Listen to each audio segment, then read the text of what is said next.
Hello and welcome to Voices of Culture podcast. And this is the second episode, a little bit later than anticipated. And today we have a very interesting guest for the second time in a row. Lulu in the house. Hi, Lulu. Hi, Johnson. How are you? I'm good. Yes, they say lightning doesn't strike twice. Unfortunately for us, our podcast is the second time we are doing it. Yes. Mind telling them why we're doing it for the second time? Yes. I'm just going to say technical issues. I'm not going to go any deeper. So, thank you so much, Lulu, for coming on board. And Lulu is a very well outspoken young lady who is a professional in the marine sector. And today we have her on board on the Voices of Culture podcast, where we're going to dissect the various aspects of voice of culture and politics that affect us on our day-to-day lives. So, Lulu, I think, because you're going to be going these questions, I've given them a little bit of twist. So can you tell us a bit about your background and how it has influenced your views about culture? Okay. So I'm from a very mixed family. Mixed in all the sense that we're from mixed religion, mixed classes, mixed, all those things. So my mom is Muslim, my dad isn't. We have family who own private jets, and then there's people who, Kenyaji Promax. So I have had the opportunity to be able to view lives from different perspectives, which has shaped the way that I see things and the way that I approach issues. Okay, that's quite interesting that Kenyaji Promax private jet. I know. So I'm thinking, right from the description that you've given, you've had to grow up to learn to adopt. Absolutely. And fit into the different situations that you may find yourself in, and not be overly or underly. You don't overplay, you don't underplay. Yes. And so you say, cheza chini. Yes. Unfortunately, I've not been very successful at kucheza chini. I always stand out in whatever group that I'm in. And usually it's I try really hard to be inconspicuous, but it is just not possible being the purple cow, I can imagine. I have met you and I know it's hard not to stand out. Yes, it's very difficult. Even sometimes, like I say, I'm going for this event, wacha ninyamaze, I go do what I was, stick to my lane, do my job. It never goes as planned, or not always in a good way, but I think it's a good thing. I think that's how we met. Because you being so outspoken, I was like, she's damn passionate. I need to know her. So it's a good thing. And I'm sure also there are times you're like, I wish I did. But it's a double-edged sword. So I know you interact with a lot of people, like you say, different religions, different backgrounds and all that. So how would you define culture, and why do you think it's important to explore and celebrate culture? Culture are the ways of life that remain after trends and what seems to be relevant at that moment passes. So culture are the things that are built slowly over time. I'm having trouble with the definition of culture here because the first time we talked about it, I said TikTok, and you came for my head as a media person. I'm waiting for you. I know. I said that TikTok is not a culture; it's a trend. Not saying that it does not have the potential of it being a thing that we regard to as culture. I'm just saying it's not been with us for that long for it to be classified as a people's culture. The internet itself has not been around for that long, 20, 30 years, yeah. But culture is something that has to be viewed with the perspective of time. The things that remain after the trends and what people are hyped about have passed. So that is my definition of culture. It does shape the way we think because we are an impressionable creature. We are social creatures. So we derive a lot of our preferences, our likes, and what we would like to associate with, depending on what's relevant at that time. So we are influenced by. Okay. I know you said I'll come for you. So let me come for you. Come for me. When you talk about culture, in many ways, culture is influenced by how we feel. And I would say the one thing about social media its ability to feed us with dopamine. Mm-hmm. I think its relevance to remain a culture will be its ability to keep feeding us dopamine, feeling us, make us feel good and all that, because we want to go online and look at that. But I feel at the same time it feeds us the sense of luck as well, because you'll go online and see these people doing all this stuff, and then you're like, oh, okay. So like you said, I think since you mentioned it that way, I will agree with you that you can't really define it as a culture yet, because it's in infancy and it changes so fast, because you don't have one thing going on forever. So I would like to think maybe the only thing that may be long left standing after all is gone is the hashtags. Yes. Actually, it's very interesting that you have talked about the dopamine fixes that we get from social media, because I'm reading this book by Susan Chain that it's called Bittersweet. So what the book points out is that the author was wondering why there was a need for the sadness emotion from chapter 1, and she did some research and then found out that there was an evolutionary need for it, because it is what makes us compassionate. You understand? So just because we have that melancholic temperament to us human beings, we need to have the ability to not digest, but we need fixes for dopamine. So pull up. Let me be a little selector DJ. Mela what? Mela what? The temperaments. You've heard about this, just no, it's okay. There are 4 temperaments. The sanguine, the melancholic. These things. It's okay. That's another podcast. Just delve into that a little bit. Just give us the 4 temperaments for the sake of us who have not heard of those. I don't think I can remember the rest. I know there is melancholic, there is sanguine, there is but I can confirm with you. You'll have to Google. Yeah, no, I have the book. I'm reading it right now. But that one points out the sanguine and the melancholic, because she wanted to bring out a balance between sorrow and longing. So the happy side of us and the sad part of us. The reason why I'm bringing it into this conversation is because of this evolutionary aspect of human beings, we've always needed dopamine fixes. And we used to get them from the social games that we used to play. We would meet in a community and we would tell stories, we would jump rope, but because that social unit right now has been pulled for economic reasons, we need to find that dopamine somehow, which some of us mostly get from gratification, short-term gratification from, say, Instagram or funny videos on TikTok. So absolutely, I agree with you. That was a twist. Yeah. So, what do you believe are some of the most significant challenges that we are facing currently as a culture? There's too much information. There is a lot of information that is available to us. Someone said that the least informed person now knows more than the most informed person like 20, 30 years ago.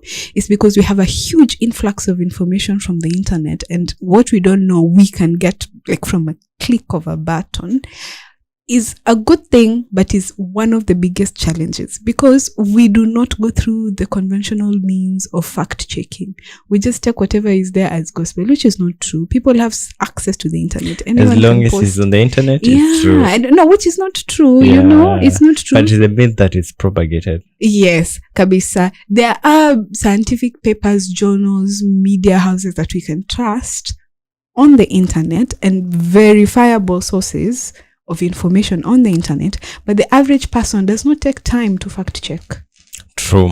And that's a field that has been exploited. Like you said, it's the curse and the blessing at the same time. Kabisa. And I was sharing this with a friend. When it comes to how, especially when there's a culture of, people get to marry, people get to get married. And I was sharing with a friend, the kind of issues that our parents used to go through, you cannot go through the same issues. Kabisa. Because the kind of information you're exposed to is probably what your mom or your dad was exposed to when they were probably in their late 30s or mid 30s and all that. Yeah. So you have a lot of information flowing to you, but it comes with another challenge. how do you utilize this information? I mean, just because we are going through different challenges, it doesn't mean that we don't have much to learn from the older generations. You understand? So there are informational gaps from what they know, but we should not totally disregard the information that they have. When it comes to problem solving, we might be facing an entirely different problem from them, but these people have been tested by time. They've been through trials and tribulations. So there is a wisdom to be learned from the older generation without them feeling resentful of the conveniences that we have been awarded as the younger generation, but also not us feeling that there is nothing to be learned from the old generation. I mean, the information there that's available for us is good information, but you can never substitute someone who's been through. Experience is the best teacher. Yes, they say. Exactly. So, like, you mentioned something very interesting. I usually have this, you don't call it a bad thing, but you find your parent or someone is older, like older than you, is like, oh, your generation will never appreciate this. You just have it easy. Like they like playing that card. Let me call it that. Yeah. Whenever like you're having a conversation and maybe things get a little bit intellectual, and they like to pull that card. You out. Think you know everything. Yes. An emergency. I mean, that's the resentment that we're talking about here. Yes. So it's something I think they should heal from.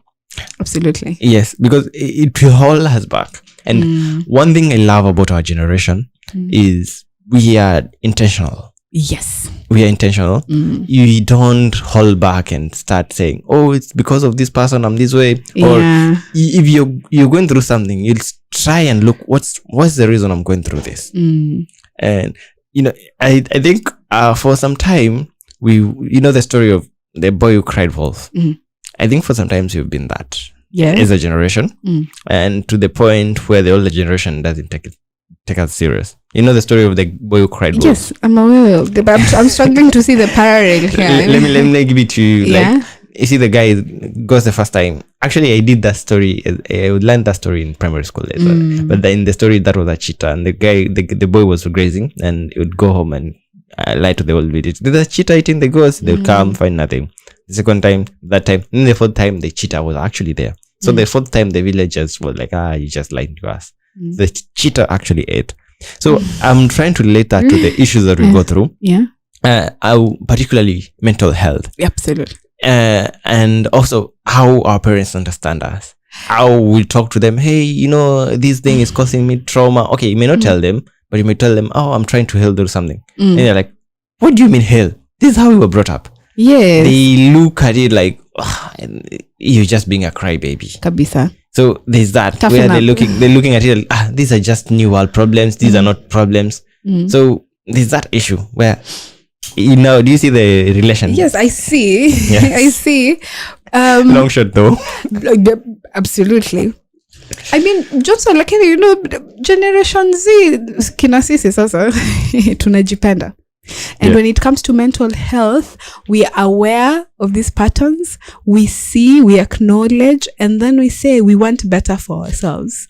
Now, the issue with the generation that raised us is the generation that raised them. Okay, so let's pull this back kidogo historically. Kenya is still a very young nation when you look at the time when we got our independence. So the people who raised us was still very much in the colonial times. And the methods of administration and of discipline were not exactly the best in terms of looking at the human rights aspect, what's best for these people, because they were looking to govern the people in this country. So hata ukiangalia mambo ya watu kuchapa watoto shule, hii mambo ya watu kushautia, hii mambo ya speak English. I'm like, come on.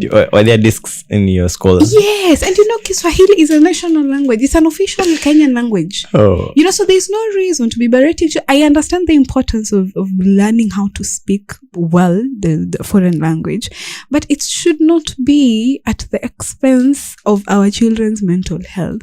You understand? So because the people who raised us were raised by people who were still very much traumatized by the colonial administration, it passed down on them and it's passing down on us. But what I can appreciate about the Gen Z right now is that we are identifying those partners. We're saying, listen, we understand this is this way, but we want this for ourselves and this for our children. Absolutely. I think we need to heal as a nation. And I think Gen Z is taking that high head, taking that head on and prompting people to, take a step back and look, okay, we have been taking this as the normality. Is it still the normal thing? So I want to get a bit personal. I think I had some fruit somewhere and I showed to you and then you're like, oh, come on. And then I'm not going to show them. So I went through the office trying to share, asking people, do you know this? Do you know this? They're like, yes, I do. Yes, I don't. And then that's how I know this person grew up in the countryside. This person did not grow up in the countryside. So growing up, I don't know. I'm guessing you grew up in the countryside from what you've shared with me. Yes. So would you give an example that you'd say shaped like how you view culture? Like you went through something or you went through a period of your life which shaped how you viewed culture. Absolutely. So I was raised in Kilifi, a very much village place, Kilifi town. And I was raised by my mom and also by my mom's auntie, who's my grandmother. And then, you know how Swahili houses usually are? Kuna auntie, kuna uncle, bibi yake, bibi sister. It's a huge house. It's so many people. It's communal. Yes. So we learn how to share things and food. You know what they say about the Swahili and the food? Yeah. So chakula haikuwa. In fact, hata historia kukula kwa mtu na plate yake was something that I had to pick up in high school because of, British school. Okay. But chakula ilikuwa for everyone. Sinia. Chakula ipikwe, iwekwe kwa sinia. And then hata it wasn't for, Johnson, please come for lunch. It's Lulu, shori yako. Ukichelewa 5 minutes, tapata sahani imekuwa cleared and there's nothing else. Okay. So it was a really positive experience in the term that I appreciate food. And that food is supposed to be shared. It's supposed to be prepared communally, and food is supposed to be shared communally. So in terms of culture, I think that's the most relevant one I can say from it. It's damn good. It's damn good. I'm trying to remember mine, and the one thing that this is something I hated. It's waking up for school. Damn. And then if you're living in the village, the school is kilometers away. So you have to wake up very early and really early. And that time from class 1. Yeah. Fortunately for me, I went to a boarding school from class 1. But I then went to boarding school and then morning preps. Damn it. So I remember this time you have these teachers who are very harsh. And, they're on duty. So you have to wake up early to go to their classes. Now, at that particular time, I was with my grandmother. She was the one who was taking care of me. Yeah. So we had no watch. We just rely on the sun, instinct and the ancestors whispering in your ear. It is time, my child. So there's this one day I wake up and I know the teacher on duty is like really tough. Then I wake up and I panic. I'm assuming I'm late. Yeah. I am late. So I didn't want to take anything for breakfast. Is there milk? I used to take porridge. So I'm like, let me just take milk. I'll go. And then kumbe it's 4 a.m. 4 a.m. You woke up at 4 So I walk and then you're walking and then every bush looked like a person who's walking towards you. That's scary. That's scary. That's then really you're walking scary. through the very, at home it's scattered like one homie, another one. Sema tu kambani jamani Johnson. Yeah. So we walk. And I walk and I used to go as a group. So I'm like, I'm so late. My cousins and my neighbors already left for school. So you're alone? Yes, I'm alone. And it's 4 a.m. So I walked and go to school. And get in school, the watchman hasn't left there. And I'm like, damn, I'm early. You're really early. Yes. And then I go to class and I'm like, okay, I'm just going to sit. Some crazy people were already there. And then okay, kwani walilala huko jamani? Ulifika phone unapata waseo. it's class 8. There are always those people who are dedicated, like, Yeah. hey, I want to pass my exams. They actually used to come with their own lamps, you know, the kerosene lamps. Yes. Because the school had no electricity. Yes. Kwani ulisoma which year? I thought you were almost age. I'm not old. I'm just from somewhere. Oh, last weekend was my birthday. Really? Yes. Happy birthday, Johnson. Thank you. So I get to class. I'm like, okay, fine. I'm here. So let me just sleep. I sleep, wake up. You used to do the sweeping in the morning. So the teacher comes in. I'm like, oh, it's going to be a normal day. I used to sit the first front seat of the class. So I sit in the front of the class. And then the teacher on duty was actually a class teacher. And then it's the first time I'm going through the primary school. I was in class 1. So I'm like trying to... Wait. You were in class 1 and by 4 a.m. you were already in school. And that's how I feared the teacher.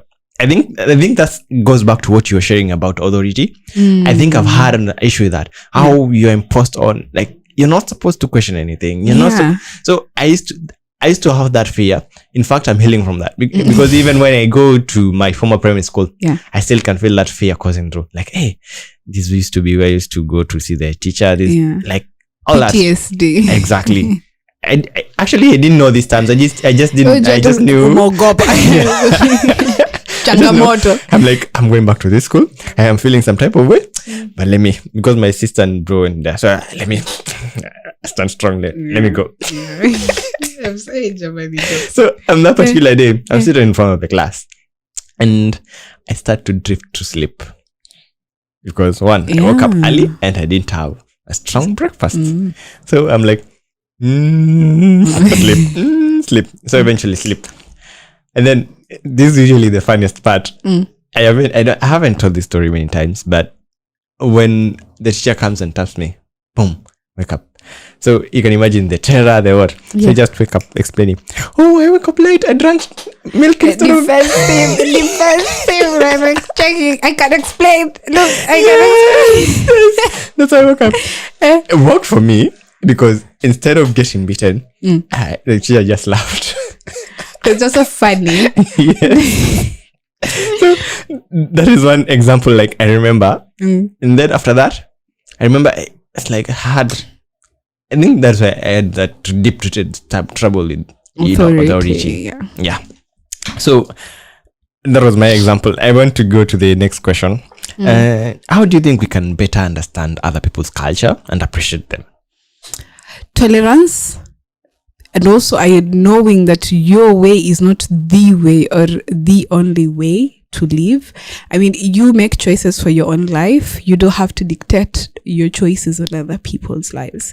So a degree of tolerance, a degree of open-mindedness, a degree of also realizing that we're just here for a short time, a good short time, and also giving people the space to live. My dad also always says, live and let live. Okay, so I think the only way we can move forward is because we are like almost 8 billion people in the world. Damn. Yeah, we cannot all live the same way. So leaving a little bit space for the person next to you would be the best way to live and appreciate other people's culture. Cool. I think that's awesome. So we have seen, like you mentioned before, there are trends that you've seen. And what did you say is the most exciting cultural trends that you've observed recently? And why do you think they're important? You see this whole thingy, yes, how a Gen Z would. How a Gen Z would, how a Gen Z would, It's funny, but if you look at it with a critical eye, you see these are people who are actually being very, very, how can I say? There is an element of self-preservation there, yes. But there's also an element of not taking, so forgive my language, not taking circumstances that are not extremely pleasant just because that's the norm. A lot of Gen Zs are breaking barriers in that way, and because you did it, your daddy did it, doesn't mean we're gonna do it, So a Gen Z is forging their own path unapologetically, even if it means they won't have an office job in a government house. So unapologetically authentic. I love that about Gen Zs. Wow. I feel I cannot take that away from that because it speaks so to me. Mm. Yeah, because I know I've been through that. Yeah. Refusing to get employed immediately and saying, let me try out to forge my path for a while. Because I would say people are, there's what I'd call romanticizing of suffering and also at the same time self-employment. So it's a matter of you finding your balance. Yes. Because you'll be out there looking at your friends, they're employed and then they're living this life, and you're here not employed. You've decided, then you have to learn how to balance. You'll be out there, maybe you're employed and you're seeing your friends, they are starting their companies, and it's a double-edged sword. Yes, because you never know what the other person is giving up in exchange for that office job, Yeah. You don't know what that other person is sacrificing in exchange of running their own business, the hours, the sacrifice. Na ule wa kwenda ofisini every day unadhani he has it so easy. So everyone is making sacrifices for the choices that they're making. We are not saying that there's something wrong with office jobs. We're just saying when a Gen Z decides to choose a particular path, they do so unapologetically. Interesting. I think one thing I've heard from employers that I've met is that in the previous generations, the employees had to adjust to the employer. But now the employers have to adjust to the employees. You heard that. Yes, it's true. Okay, so I want us to finish. And in between the podcast, I heard you mention about a book which you're reading. Yes. So one way I usually know, or one way I progress myself and I get to appreciate other people's culture, is through reading and consuming intellectual properties. So what book, probably a documentary, probably a movie, would you recommend for people that, may get and read and may change the perspective probably about culture and, life? Okay, first of all, umesema TV show and my mind went to Sheldon Cooper, so huge fan of Big Bang Theory there. Have you watched Young Sheldon? Yeah, are you kidding me? What season is it? Sai imefika, I think at past 5. 6. Really? Yeah, I think I only watched there. 2 seasons. I think hizo ndo zenye ziko available on Netflix. The rest you have to follow them kwa either My Cinema or Hulu. Okay. Yeah. Anyway, we digress. Yeah. There's this book. It's sort of a guidance kind of, I don't want to call it my Bible, but I derive a lot of guidance, and anytime that I feel lost, I go back to that book for some sort of, centering and guidance. The book is called The Prophet by Khalil Gibran, and I would advise everyone to read that book. Khalil Gibran, KHALIL GBRAN, The Prophet.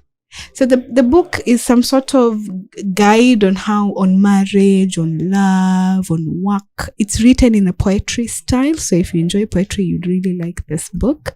But that is the book that I think every single human being with the ability to read should read the book. I think the same author has written a book by the name Kite Runner, if I'm not wrong. Kite something. I haven't heard of that one, but so Tantomia Niana. Yeah, I will. I read that one, and it was quite. It's a story just like The Alchemist, but it's a very mind-opening story. The Kite Runner? No, the kite something. I'll look for it and then share. Yes. I'm saying it's written in the style of The Alchemist. Like The Alchemist is a story, but it's a very deep story that you get to pick some nuggets as you go through. Yeah. So it's written in the same style. Yes. So thank you so much. I think you've come to the end of the podcast, Lulu. Thank you for having me. I hope you had fun. You read some quite interesting discussions. And thank you so much for showing up. Thank you. Thank you for agreeing to do this a second time. Anytime. For you, Johnson. I really feel honored and I appreciate that. I don't take it for granted. Yes. So for our listeners and watchers, thank you so much for keeping it here at Voices of Culture podcast. And thank you so much for watching and listening to the end. So see you next time. Today we are ending it right here, right now. Make sure you subscribe, make sure you share, and see you next time. And thank you and ciao.